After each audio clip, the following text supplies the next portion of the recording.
అంటే ఎవరు నిరంతర శివోపాసన చేస్తూ శివమంత్ర జపం చేస్తూ ఉంటారో వారి శరీరం శాంభవ తేజస్సుతో ప్రకాశిస్తుంది. ఆ శాంభవ దీక్షతో ప్రకాశించే శరీరం బాధించడానికి వచ్చే శత్రువులకి జ్వలిస్తున్న అగ్నిజ్వాల్లా కనబడుతుంది.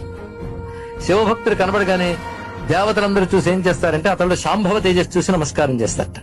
అందులో దేవతల్లో ఒకడు యముడు దక్షిణ వైపు ఉంటాడు. వాడు మాత్రం ఒక నమస్కారం చేసి గుండెలో పట్టుకుంటాడు కాస్త. అంటే కొట్టిన దెబ్బ గుర్తొస్తుంది దానికి. ఇక్కడ ఒక్కసారి శివ నీ వాడని అంటే వాడు ఇంకా యముడి వాడు కాడు. ఇది తెలుసుకోవాల్సినది.